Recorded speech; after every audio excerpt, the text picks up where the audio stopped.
Assalamualaikum warahmatullahi wabarakatuh. Perkenalkan, saya Anugrah Kahas dengan NIM 52024010004. Di sini saya akan menjelaskan mengenai preeklampsia, komplikasi dalam kebidanan.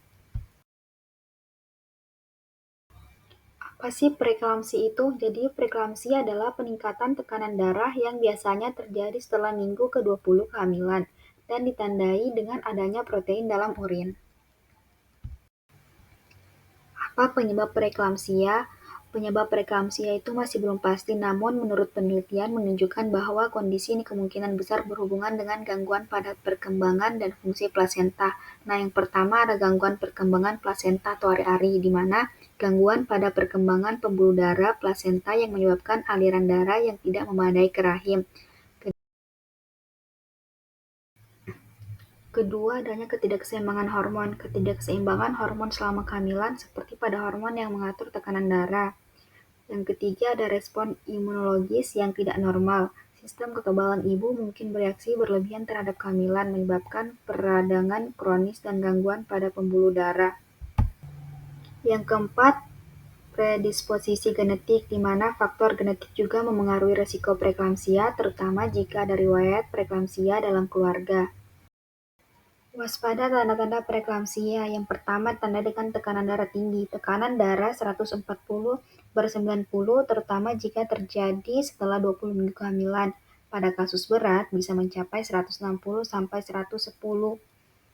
Yang kedua, ada pembengkakan berlebihan, di mana pembengkakan pada tangan, wajah, kaki, atau seluruh tubuh yang tidak wajar. Yang ketiga, adanya nyeri kepala hebat, sakit kepala yang tidak kunjung reda dan tidak merespon obat-obatan biasa. Yang keempat, gangguan penglihatan, pandangan kabur, sensitif terhadap cahaya, atau kehilangan penglihatan sementara. Nah, selanjutnya ada nyeri perut bagian atas atau ulu hati, epigastrium, nyeri di bawah tulang rusuk sebelah kanan atau di perut bagian atas. Selanjutnya ada mual dan muntah, di mana mual atau muntah mendadak yang tidak berkaitan dengan morning sickness. Adanya penurunan produksi urin yang lebih sedikit dari biasanya yang menunjukkan gangguan fungsi ginjal. Selanjutnya ada kenaikan berat badan yang cepat, peningkatan berat badan mendadak akibat retensi cairan, kemudian sesak nafas akibat adanya cairan di paru-paru, edema paru pada kasus berat. Terdapat protein dalam urin.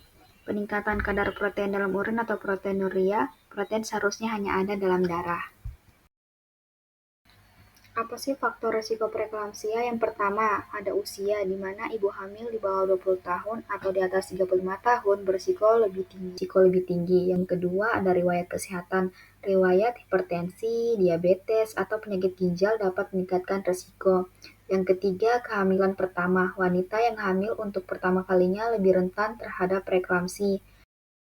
Keempat, ada kehamilan kembar. Mengandung lebih dari satu janin juga meningkatkan resiko. Apa sih perbedaannya preeklampsia dan hipertensi? Jadi perbedaannya itu hipertensi itu tekanan darah tinggi kronis kurang lebih 140/90 yang terjadi sebelum kehamilan atau sebelum usia kehamilan 20 minggu. Sedangkan preeklampsia muncul setelah usia kehamilan 20 minggu ditandai dengan tekanan darah tinggi disertai kerusakan organ lain seperti ginjal, proteinuria, dan hati. Selanjutnya, penyebab utama terjadinya hipertensi dan preeklampsia. Nah, penyebab utama hipertensi itu disebabkan oleh obesitas, gaya hidup tidak sehat, genetik, atau penyakit penyerta seperti gangguan ginjal. Sedangkan preeklampsia, gangguan pada si plasenta yang memengaruhi aliran darah dan menyebabkan inflamasi sistemik. Selanjutnya ada gejala. Hipertensi seringkali tidak bergejala hipertensi esensial, tetapi dapat menyebabkan sakit kepala, pusing, atau sesak nafas jika berat. Preeklampsia selain tekanan darah tinggi juga mengalami proteinuria, pembengkakan, sakit kepala parah, gangguan penglihatan, dan nyeri perut bagian atas. Risiko bagi kehamilan. Hipertensi meningkatkan risiko kelahiran prematur atau berat badan lahir rendah pada janin, tetapi tidak selalu melibatkan kerusakan organ ibu. Preeklampsia berisiko lebih tinggi menyebabkan komplikasi serius seperti eklamsia, sindrom HELLP, dan apropsio plasenta. Penanganannya itu hipertensi, perubahan gaya hidup, dan obat antihipertensi yang aman untuk kehamilan. Sedangkan untuk preeklamsia membutuhkan pemantauan intensif dan dalam kasus berat, persalinan mungkin diperlukan untuk menyelamatkan ibu dan bayi. Komplikasi serius akibat preeklamsia. Yang pertama ada eklamsia, kondisi lebih serius dari preeklamsia yang ditandai dengan kejang, kehilangan kesadaran, bahkan koma. Kondisi ini sangat berbahaya bagi ibu dan janin. Sindrom HELP adalah gangguan hati dan pembekuan darah yang dapat menyebabkan perdarahan hebat, gagal hati, atau pecahnya hati. Yang ketiga ada kelahiran prematur. Untuk menyelamatkan nyawa ibu atau janin seringkali diperlukan kelahiran prematur. Hal ini dapat meningkatkan risiko komplikasi pada bayi. Yang keempat ada gagal organ, di mana preeklamsia dapat merusak fungsi ginjal, hati, dan jantung ibu, bahkan menyebabkan gagal organ jika tidak segera diobati. Dan yang kelima ada apropsio plasenta. Plasenta terlepas dari dinding rahim sebelum kelahirannya, yang dapat menyebabkan perdarahan hebat dan kekurangan oksigen pada janin. Yang keenam, cairan di paru atau edema paru. Penumpukan cairan di paru-paru dapat menyebabkan kesulitan bernafas yang mengancam nyawa. Yang ketujuh ada risiko jangka panjang. Berisiko lebih tinggi untuk menderita hipertensi kronis, penyakit jantung, dan stroke di kemudian hari. Yang kedelapan ada kematian ibu dan bayi. Dalam kasus ekstrem, preeklamsia dapat menyebabkan kematian pada ibu atau bayi akibat komplikasi seperti eklamsia atau perdarahan. Langkah-langkah yang biasanya dilakukan yang pertama ada pemantauan tekanan darah, di mana tekanan darah akan dipantau dengan ketat. Jika tekanan sangat tinggi, dokter kemungkinan memberikan obat antihipertensi. Yang kedua, pemeriksaan laboratorium.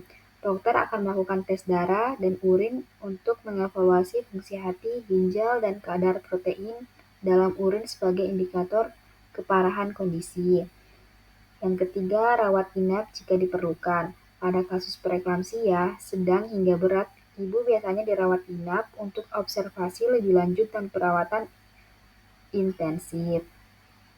Selanjutnya, pemberian magnesium sulfat. Untuk mencegah kejang eklamsia, dokter mungkin memberikan magnesium sulfat melalui infus. Pemantauan kondisi janin, USG, dan pemantauan detak jantung janin dilakukan untuk memastikan janin berkembang dengan baik dan tidak mengalami komplikasi. Persiapan persalinan. Jika preeklamsia terjadi pada usia kehamilan yang cukup matang, lebih dari 37 minggu, persalinan sering kali menjadi solusi terbaik. Jika usia kehamilan masih terlalu dini, dokter akan menimbang manfaat dan risiko untuk menunda persalinan sembari memantau ibu dan janin dengan ketat. Meskipun tidak semua kasus preeklamsia dapat dicegah, beberapa langkah dapat diambil untuk mengurangi risiko terkena komplikasi ini. Yang pertama, ada pemeriksaan kehamilan rutin, memantau tekanan darah, tes darah, dan urin untuk mendeteksi tanda awal preeklamsia. Yang kedua, pola makan sehat, konsumsi makanan kaya nutrisi dan kurangi asupan garam. Kelola berat badan, menjaga berat badan yang sehat sebelum dan selama kehamilan dapat mengurangi risiko preeklamsia. Selanjutnya, ada aktivitas fisik. Berolahraga secara teratur dan intensitas ringan hingga sedang seperti jalan kaki atau yoga kehamilan dapat membantu mengontrol tekanan darah. Dan juga mengkonsumsi suplemen sesuai rekomendasi dokter, contohnya asam folat dan kalsium. Kalsium tambahan dapat membantu mengurangi risiko preeklamsia, terutama di wilayah dengan asupan kalsium rendah. Yang kedua, aspirin dosis rendah. Wanita dengan risiko tinggi preeklamsia mungkin disarankan untuk mengkonsumsi aspirin dosis rendah sejak trimester kedua. Kemudian, mengelola penyakit yang sudah ada. Jika memiliki riwayat hipertensi, diabetes, atau penyakit ginjal, konsultasikan dengan dokter untuk pengolahan yang lebih intensif. Selanjutnya, menghindari faktor risiko lain. Hindari rokok dan alkohol selama kehamilan, dan juga edukasi diri dan pemantauan gejala. Pahami tanda-tanda awal preeklamsia dan segera melapor kepada dokter. Bye-bye, sampai jumpa lagi.